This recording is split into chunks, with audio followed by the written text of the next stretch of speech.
Hey everyone, it's Donelle McAdams. I'm back from after being gone last week. I missed everyone. It's kind of funny because you kind of get used to seeing everybody's comments, and then with a week without having been with you, I've missed you. So we're going to have fun today. Honestly, an hour ago I had no clue what we were going to do. I told my daughter, I said, get me a template that I haven't used and we're going to play. And so that's what we've been doing for about 40 minutes, and I got all ready to go live at 5, ready to push the button, and realized I hadn't selected a thread, so I had to get a thread out for you. So what we're going to be using today, I'm going to use a 12-inch crosshair grid.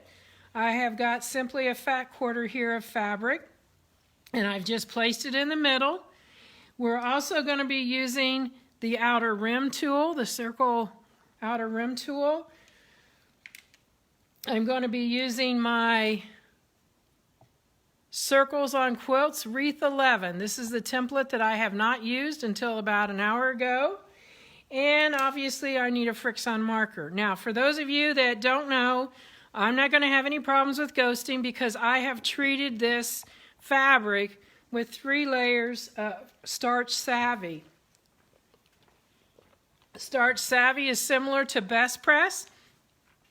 And so I had some of it, so it's the one that I used, and I really kind of like it because I don't have to put it in any different bottle. It does a good job of spraying it. So I've had this sprayed.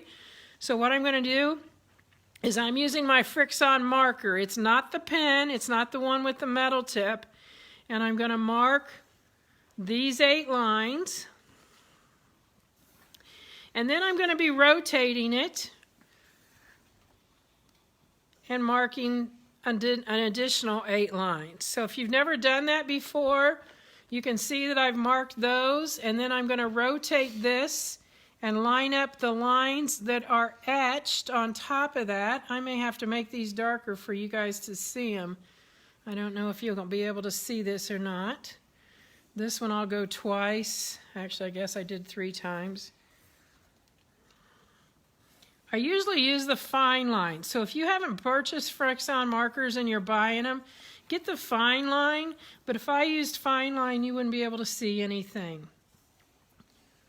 I don't normally have to go multiple times, but again, so it shows up on the screen, I'm going to do it several times so you can see it. So if you're new with us, I just did a live at 3 hours ago, and I invited people to come to this.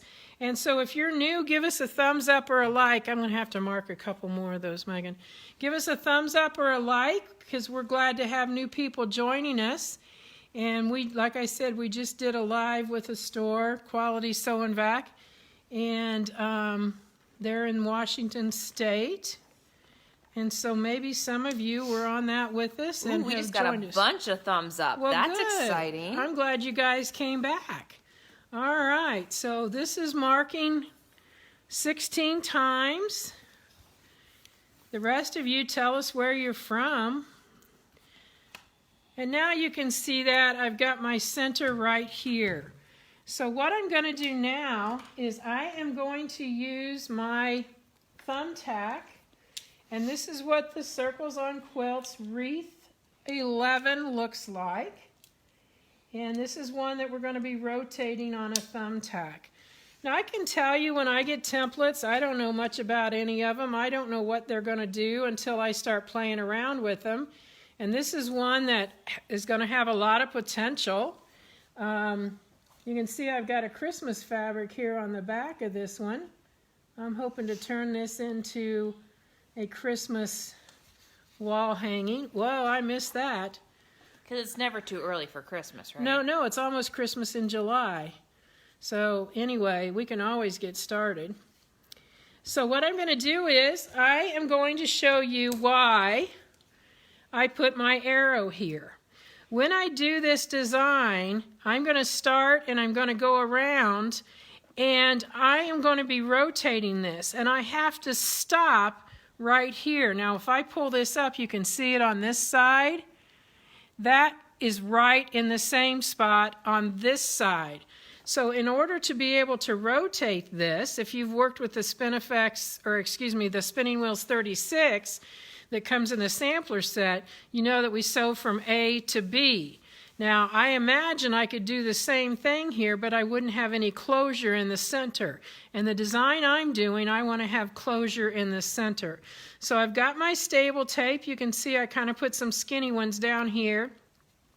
I've got my ruler sticker, and truly that's exactly what they are. They look like this, different colors of stickers that come in a package, and you can reposition them and use them over and over. When I'm done with this, if I wanted to take this off, I just stick it to my table, and then the next time I needed one, I'd have it. And then I have RNK tape that's holding my gate in. So I'm going to actually start at this point. So we're going to come over here to the machine. And my thread, because of what I'm doing with this, matches really close to the fabric. So I hope you'll be able to see what's going on here. I'm going to put my needle down, bring my needle up, bring my foot up, and floss underneath there. Now that thread didn't come up, so I need to get my tweezers and pull it up. There we go. And I'm going to go ahead and put my foot down. Now I would normally have matched that thread so that the bobbin thread and the top thread matched, but I didn't want to take the time to wind a bobbin. We were already 5 minutes late getting started. I think we'll be fine with this. And I'm going to start stitching. And I'm going to come back down to the bottom here. And this is why you'll see we're right back to where we began. And I don't need that thread to be that long, so I'm going to go ahead and cut that off. And I'm going to rotate to my next line. Now, you remember I said I did 16 lines. When I come around here, I think you can see right there, this is etched on my template, so that's lining up with my previous stitching. So it's like 3 ways to measure. You can measure there, you can measure the line in the back, or you can just measure where I'm at right here. And I'm going to stitch around and come back and stop right there. Actually, I didn't get clear over, so I need to come back and come back over here. Because I have to retrace just a little bit of this. I think you'll be able to see it easier on this now. And I come right back to that spot. Line it up with this line.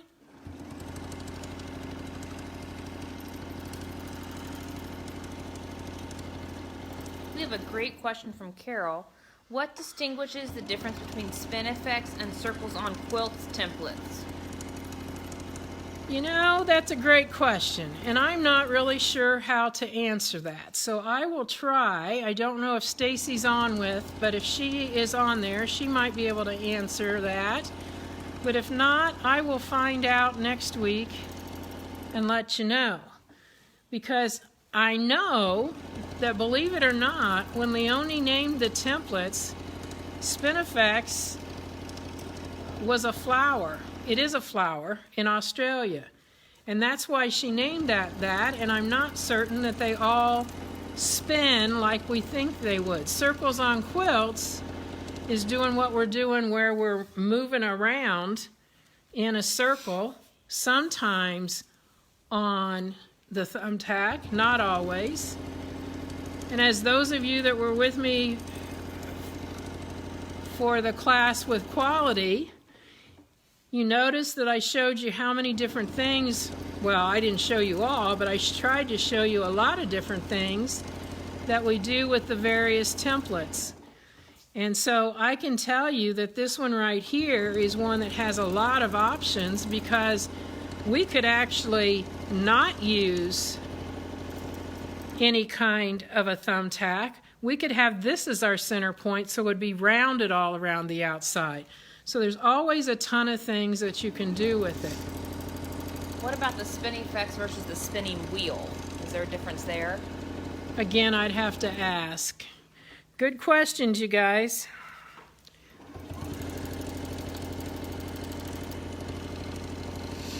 So I hope this is at least enough that you can see it. I have a reason, and you'll see why later, why I wanted this to match pretty close, because we're going to use this as a template quilting, and I don't much care to see all of my thread because it does emphasize the fabric if you don't see the thread as much. But you have to remember on this one, I'm moving to the right, or I'm moving clockwise, so it's this side that's going to get that little ruler marker so you know where to start and stop. And I think you can see why I like to have a marker, because when I'm back there, I can't see where that's at. Oh, we're all the way around. I almost started to go again. All right, so I'm going to go ahead. I'm not cutting. I'm raising this up, and I'm pulling up the thread, and I'm going to secure it on the back. So I'm going to show you, because some of you guys are new with us. I need to get this so it's not tangled there. But all of this thread is going to go to the back. So let me go ahead and get my side threading needle. It's my cinch side threading needle. And I'm going to take this thread here. This is where we started. And I'm going to take it right back down to the back. So Megan's showing you those while I'm finding my needle that I just dropped. There it is. And it looks like I failed to get one of them to the back, so bear with me. I'm going to get that one to the back.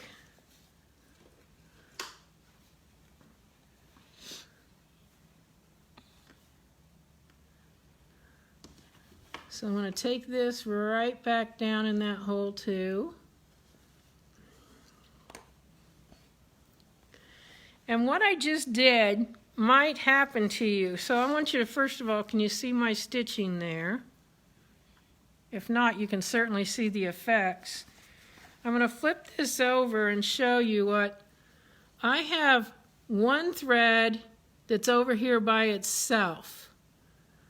Okay, so I've got, well, actually I've got two that way. So if this happens to you, I should have gone back like I was doing each time, and I didn't. So I'm just going to go underneath and get them over to where I want them to be.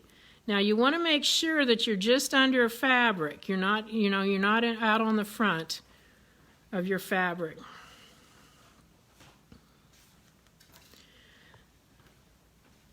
This is why I usually just use black when I demonstrate, because then that way, well, I did it twice. Now, third time's a charm, okay? Now, Debbie wants to know, why are you taking the threads to the back? Because I want to hide them and bury them. Good question. You could put them in the front if you wanted to. Yeah, but it's easier to bury them on the back, for me anyway. Now, third time's a charm.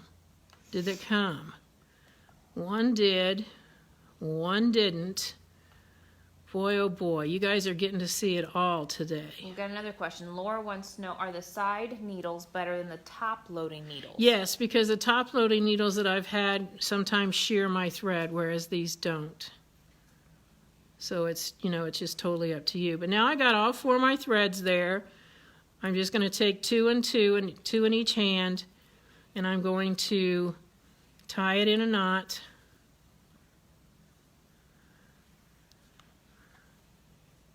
The reason I've left my thumbtack in is because the next thing I'm going to be doing is using my outer rim tool, and I need it for that too. So because I know I've got some short threads right there by my knot, I'm just going to go underneath that fabric and get that in there and then put my threads in. And I may have to get this a little bit out of your view to get it done, because I got to have enough room to work here. Now, Judy asked the opposite question. Why take them to the front in the first place? So why do you need your threads at the front when you start? Because you don't want a rat's nest under... Oh, that's not what you're supposed to say. Because you don't want a rat's nest in your bobbin area. So it just makes sure that you got everything together. So now that I've got all of those in there, we'll pull them through.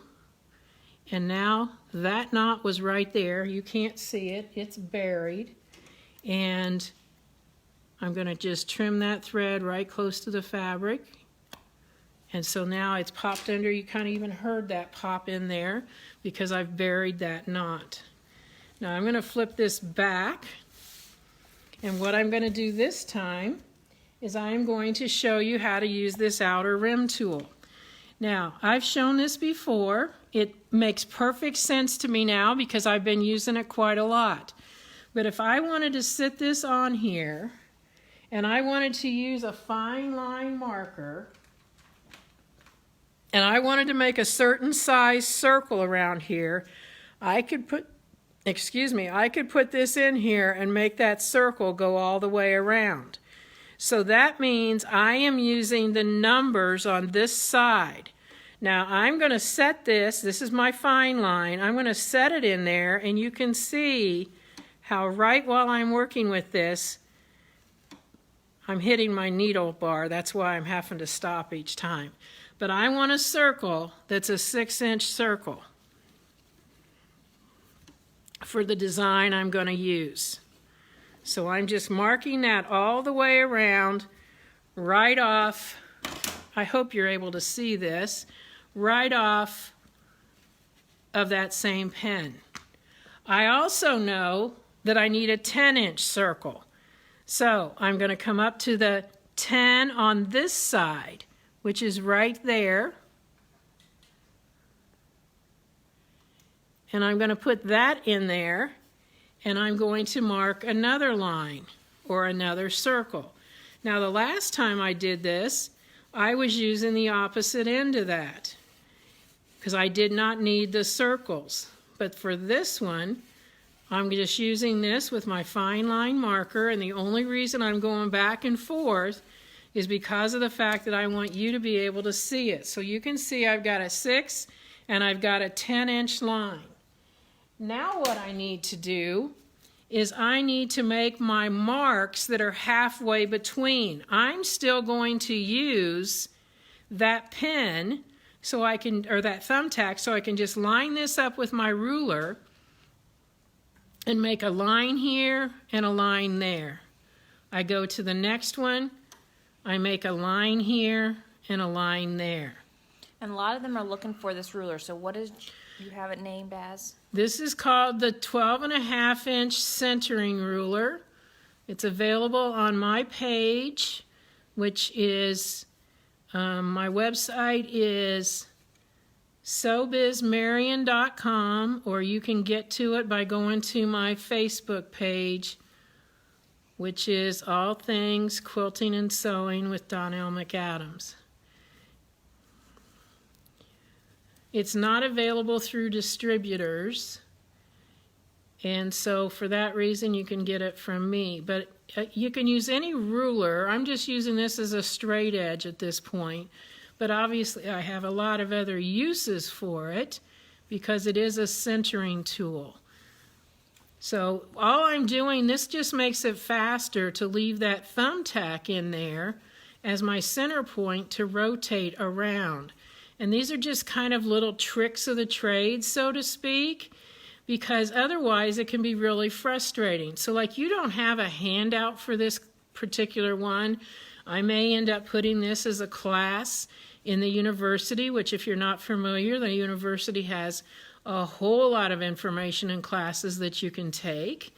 And while I'm mentioning the university, don't forget about our $250 shopping cart giveaway.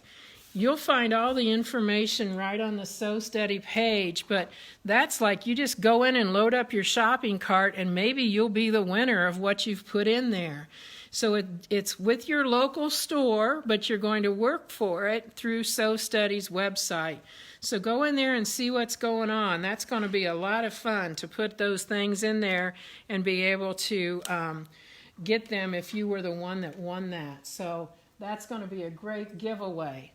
Now, I have these marks and I have these marks out here. So what I'm going to do is I'm going to be connecting this to this to this. I really didn't need you to make that, I guess. So this to this, and back and forth. So in other words, I'm echoing.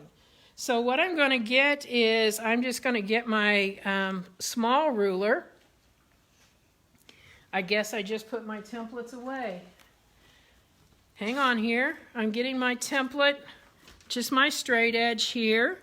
I'm going to start down into one of these spots. So I'm going to go, I like to start inside because then when I join it, if there's any little thing that's not exactly perfect, it's not as noticeable. So I'm putting that right down in that spot. And then I need to come to this spot. Well, when I come to that spot, I need to be 1/4 of an inch away with my template. So that's where I'm using my spacing gauge. And I'm going to come out to that spot. I'm going to rotate this and I'm going to turn it completely around because I want you to be able to see what I'm doing. And so we'll work this way because it doesn't matter. So I'm going to take this, put it up against, and stitch right down to that spot there. I'm going to go out to this spot. I guess I'm going to end up back behind you no matter what. So we're echoing. And we could echo a little, we can echo a lot. I'm going to go around here one time.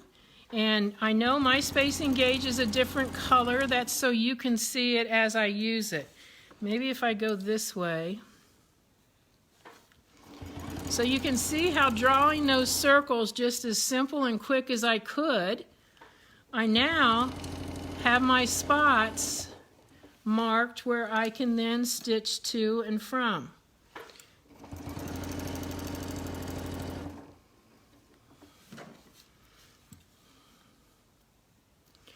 Now remember, when you set up your machine for your quilting, you want to work with getting a good tension so your stitches look good. So if you have any issues with tension, we try to do all of the adjusting on the top of the machine. In other words, not going down into that bobbin case. So if you had thread pulling up from the bobbin area, that means the top's got too much pull, and you are going to loosen the top tension. If you have thread pulling up from the bobbin area, it could be that you don't have your thread secured in your bobbin correctly. So you would want to check that also before you start moving things around. But if you have thread pulling to the back, that means your bobbin's got too much pull, so you're going to tighten your top thread. So I can tell you with pretty much a surety, you can get everything doing exactly what you want it to do right from the top. If your machine hasn't been cleaned lately, we call that a D&C, a dusting and a cleaning. You probably want to get that done. Now I know a lot of you have been sewing masks and you've just been really, really busy. You can just open up your bobbin area without having to have a whole lot of extra tools, and if nothing more than a Q-tip or a paintbrush that hasn't been used, you can get a lot of the lint out with that. Because I will tell you, template quilting or any kind of free motion work can be kind of fussy if you got a dirty machine. Now, some of you probably have heard me say many times, but it never hurts to say it again. I set my machine to a medium speed, and then I simply turn my foot pedal on the floor around to the back, and with it being on medium, I just press it to the floor. So you can probably tell by the sound that my speed's not changing. It's not fluctuating, going up or down or anything like that. Do we have any questions or comments? Yes, Linda, and I know Linda came from our previous video, so we're glad she's back to this one. Wants to know what the ruler was called that draws your circles. That's called the Circle Works Outer Rim Tool. If you just write down Outer Rim Tool, that will be, and I'm almost back to the beginning, so hang on just a second here. I'm going to put it up here so they can see it. Hopefully, here we go. Okay, let me have it here, Megan. So what I did was I had to master this. And so the easiest way was this blue dot, or this blue marker, means I'm using it with a marker to draw a circle. And so I'm using the numbers on this side. So whatever number I put it on, and you can see I've kind of got the 10 brightened up there a little bit, that's how big my circle is going to be from side to side. In other words, my diameter. And Megan got my sample that I was, well, yeah, you can see that, but I can also show you here. This is what I was playing on before you guys came to the party, and this was how I was figuring out what I wanted to do. And so I needed a 10-inch circle, so the pen is always already there, and then I just put my pencil in here and drew that around. Now the other end is when I'm using these numbers, and that's why I put the green arrow here, and that means if I wanted a 7-inch circle but I wasn't actually drawing it, I was just making marks, I'm just making marks at the end of my ruler here. So this would be in the center, and this would make the marks on the end. So basically, you're going to put an arrow on the left side when you're looking at it correctly, and those numbers that are on the same side are what you're using. Because like I said, when I first got mine, I was like, I have no clue how to use this. So I'm back to the beginning here. I raised my hand wheel. I'm pulling my threads.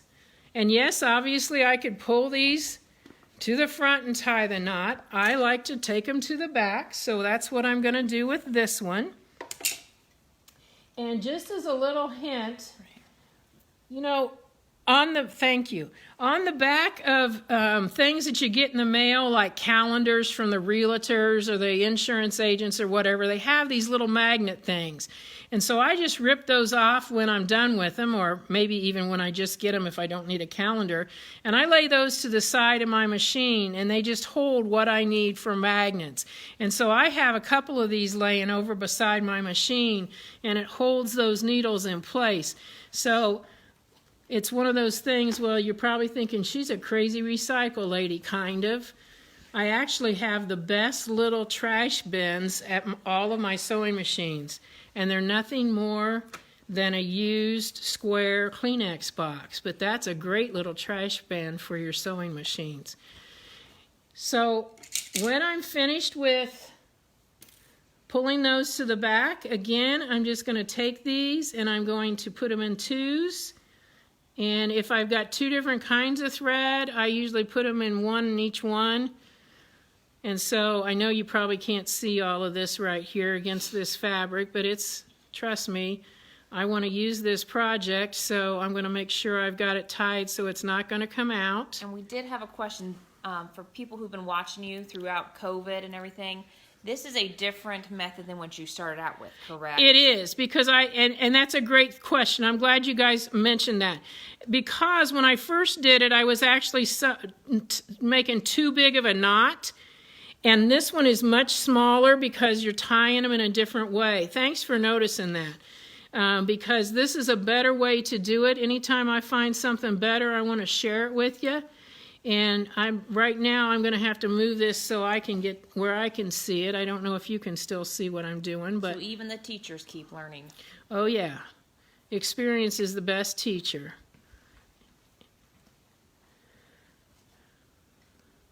My mom says that when I pass away, I'll probably be running behind a hearse saying, hey, wait a minute, I got one more thing I want to do, or I want to teach, or I want to learn. And that's probably true, because I do love to learn. I feel like we're all learners all the time. So I know you can't see this design that well, and that doesn't matter in this situation, because what I'm going to do is I'm going to show you how to turn this into template quilting. So Megan, if you want to get me one over there, I'll show them what template quilting is, and then I'm going to show you how we're going to turn this into that. So I've stitched this all in the middle. I can always add more. This is template quilting, and this is where we actually cut things out. And so I've got a lot of opportunity here for cutout, and this is where on my practice pieces I would probably do some coloring. Now I know, and I'm just going to go ahead and mark it, I'm going to be cutting out this section and this section and this section, and I'm going to cut out all of this echo section. So I'm going to get started and show you how that works. Okay, let me zoom in a little bit because our colors are all kind of blending together. You do whatever you need to do. I'm hunting my scissors.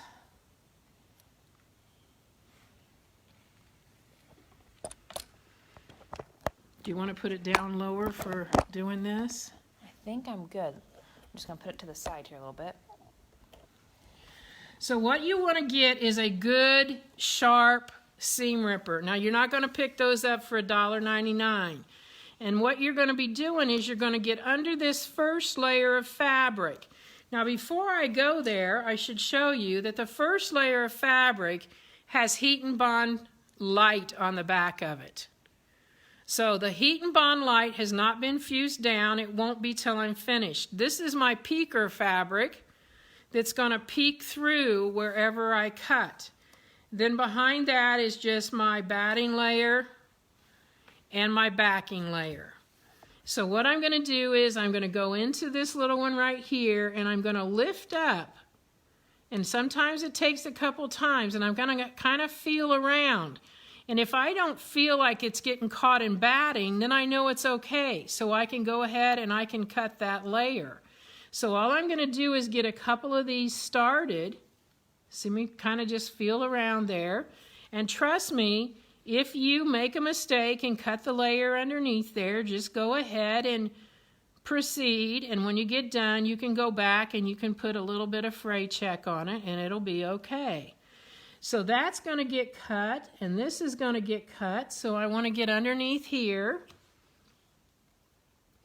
And I will tell you that this is not something that you have to have a ton of experience with regular template quilting to do this. It's not that difficult. It's just an extra layer, and you're going to adjust your foot accordingly. Now, in my situation, I didn't have to adjust the foot at all. And this is the secret right here. Right here is the secret to this. I use these tweezer snips. You can get them from Havel or you can get them from Famore. There's probably some others, but they are tweezers, so you're just using it like this. They have a little bit of a curved point and they're super sharp. So what I'm going to do is I'm going to go right in underneath here and I'm just tweezing so I don't have my fingers in the big old holes of anything. And I'm coming up to this point. I'm going to have to rotate this around so that I can get back here. And I'm just going to cut this. And then on this one I can come this way. And in that little tiny section you see what I've got. It's just starting to peek out. And so this is kind of a part of a project that I would actually go to my kitchen table or one of the tables here in my sewing studio, and so I could turn this freely and not, you know, hit my needle bar and all of that. So I'm just going to take this and go that way. I can always come back and go like this, and this is the reason that I like to use a thread that matches, because now your thread is not part of your design. It's just your barrier where you're cutting. So I want to make sure I didn't cut too many layers. I think we're okay. And we're going to come into there. I turn this around. And I will tell you, you can have some of the ugliest fabric underneath that you can imagine. And it will be an awesome cutout. I had a class once where we took pillow panels and we didn't want to use it that way. So the pillow panel went underneath there. And that's what we cut out, and I mean, it didn't look anything like what it started to be when it was just a panel. Now I'm going to come in here and I'm going to show you how we do this, because this is going to be continuous all the way around. So when you start cutting here, you could be cutting for a long time. I'm going to come back and do this side. And with these scissors being these tweezers like this, you can hardly fail. I mean, it's not like, you can see I'm just tweezing. It's not like I'm going to have any issues with that cutting.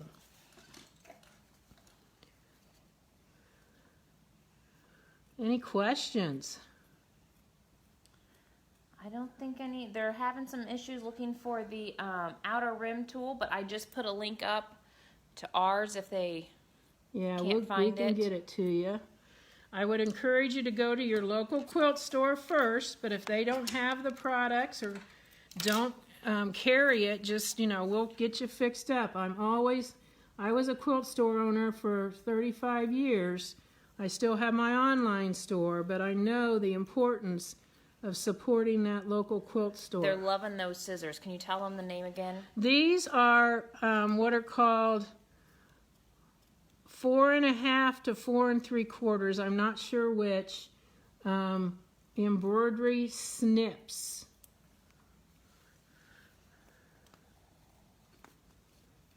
So just remember this, okay? An hour ago, I had no idea what I was doing. I just told my daughter, hand me a template and give me a challenge. And go to McDonald's and get me an iced tea. And so that's what she did. She handed me a template and said, do some template quilting with it. And I said, okay, well, I think I need to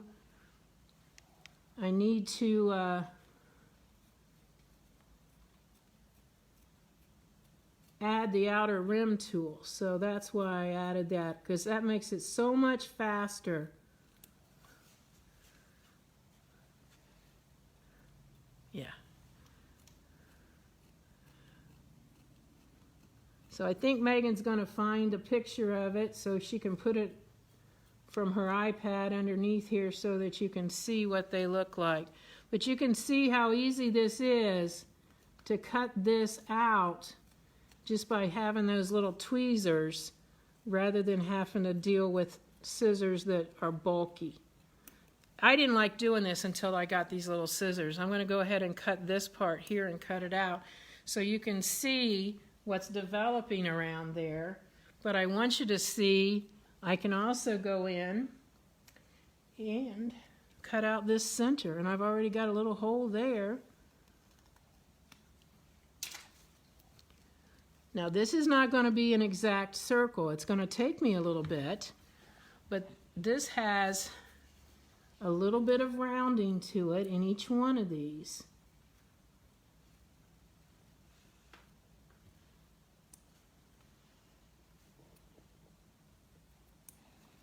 So you can see that it's kind of a little bit of a scallop on each of those. Once you get started with this, the sky's the limit. And like I said, you don't have to have a ton of experience with template quilting, but I will tell you that I happen to be one of those that likes my thread to be there for a purpose. I'm sure there's a time when it can make a statement, but I think it kind of blends in better so that you're just seeing what the design is that's created. And when I cut this out and then do a couple of more on this inside spike, you're going to see how it starts to really pull together. And then after you're all finished, you're going to press it, and that will press that heat and bond down to secure those edges. Carol wants to know, those scissors that you were using, do they stay sharp for a fair amount of time? Yes. You're using a lot of detail. Yes, and the reason I say that is because that's all I use them for. Don't start using them for cutting threads and things like that. I have another pair that are just like them, only they have like a spatula on the end. They're called lace and applique scissors, and those are the ones that I use to cut my threads with. So that way I'm not hurting or not. And I know that there's other ways out there to do this, but I will just tell you that, like I said, I had tried all different things, and these scissors were the best ones yet. I have a little go-to pair of scissors. I call it my little black dress because they're black scissors, and I thought they were the greatest thing since sliced bread until I had these. and yet those were not good for this at all, because there is something to be said. You see how I'm turning on the side to get right to that point? And then I can just come back and cut this like so. So you can see what this is going to look like when I get this all going this way. So this part is not going to be cut out, and it's going to be looking like a medallion there in the center. So that's pretty much all I had to show you. We could sit here all day and watch Donelle cut, or you can go start practicing. But this is, remember, this was a spin effect. It's not a spin effects. It's Circles on Quilts wreath number 11. And I believe, I don't know where I put that. I believe it's the 5.5 inch, because they come in a whole set, or you can just buy one by itself. And that was the 5.5 inch. And remember, oh no, excuse me. This is the 7.5. The 7.5. Remember, you could use it this way too. So you can use it a lot of different ways. And the outer rim tool, I did a 6-inch circle and a 10-inch circle. I could go out and do another one. Could do like a 7-inch circle that would be the inside, and then I could do another circle out here, so I could have multiple rows of this going on. I could have one that I leave like it's supposed to be, or I shouldn't say like it's supposed to be, but leave this fabric, and then I could do another one. So you could have a lot of those going on the same one, because all I did was draw 2 circles so I could connect lines to get that together. So if there's not any other questions, I'm just going to start cutting here and say I'll see you next Saturday. If you've got any requests or anything, don't hesitate to send them to me, because I don't ever know for sure what I'm doing from week to week. So if there's a template out there they want to see you use, you're saying... Give me a shout. Let me know. Don't do it on Saturday morning. Give me a little heads up before that. But sure, I'd be happy to do that. I've got a whole bunch of templates that I've never even tried. So maybe something that you have, I have in my library, and I could show you. So appreciate you joining me today. Hope you've learned a little bit along the way. And just remember that you can jump in there and just start playing with these, and you don't have to even necessarily know where you're headed, or you can plan it all out. Some people want everything planned all out ahead of time, and a good way to do that would be to get your stitching line disc and do some drawing. So thanks for joining me today, and we'll see you next Saturday. Bye now.